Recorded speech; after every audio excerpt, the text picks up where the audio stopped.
ஒரு நிமிஷம் நில்லு. திருமண பூக்காரிட்ட உனக்கு என்னடா பேச்சு? பூக்காரிட்ட என்ன கேட்பாங்க? பூ தான் கேட்பாங்க. ஒரு மணி பூ வாங்கிட்டு வந்தா என்ன இப்போ? நீ வீட்டுக்குள்ளேயே தான் இருக்க. இதெல்லாம் யாரும் உன்கிட்ட சொல்லிட்டு இருக்காது? எல்லா பக்கத்து வீட்டு பத்மா சொல்லிட்டா. அந்த ஊர் கதை நான் அடிக்கணும்.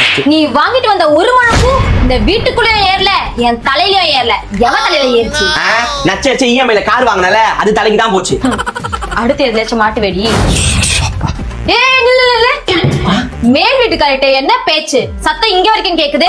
இல்ல குப்பை ஜாஸ்தி ஆயிடுச்சுன்னு சொன்னாங்க, அதான் வாரி போட்டு வரேன். ஓ, அவ வீட்டு குப்பைய நீ வாரி போடுற அளவுக்கு வந்துட்டியா? செருப்பு பிஞ்சு மாதிரி பாத்துக்க, செருப்பு பிஞ்சிரும். ஆளு இல்லாத நேரத்துல பீட்சா பர்கர் வாங்கி வந்து அதோட குப்பையெல்லாம் தூக்கி அவ வீட்டுல போட்டு வச்சுக்கிறேன். காலையில காய வச்சு துணி எடுக்க போலான்னு பார்த்தா அவ என்ன வண்டவனே கழுவி ஊத்துறான். அதான் நீ வாரி போட்டு வரேன். ஐயோ கண்டுபிடிச்சிட்டானே. எனக்கு மைண்ட் சரியில்லை. கிளம்பு மசு நிக்காத. கிளம்பு. உண்மையை எல்லாத்தையும் சொல்லிட்டோன்னா இப்ப லூஸ் மாதிரி பண்ணின்னு இருக்காது. லூஸ் என்னப்பா அந்த மீன்காரமா கூட அவ்வளோ பேச்சு? ஏண்டி மீன்காரமா கிட்ட என்னடி வாங்குவோம்? தங்கமும் வயிறுமா வாங்குவோம். டன் டன்னா மீன் வாங்குறியோ? டன்னாலாம் இல்லம்மா. போன வாரம் 1.5 கிலோ மீன் வாங்கி சட்டி குழம்பு வச்சு குடிச்சியா? அதுக்கு தான் பைசா செட்டில் பண்ணிட்டு வரேன். போன வாரம் மீன் சமைச்சது ஞாபகமே இல்லையேப்பா. அதுதான் நான் தானமா சமைக்கிறேன். உனக்கு எப்படி தெரியும்? உனக்கு என்ன வேலை? திங்கணும் தூங்கணும் ஏன் இன்ஸ்டாவை ஸ்க்ரோல் பண்ணணும்.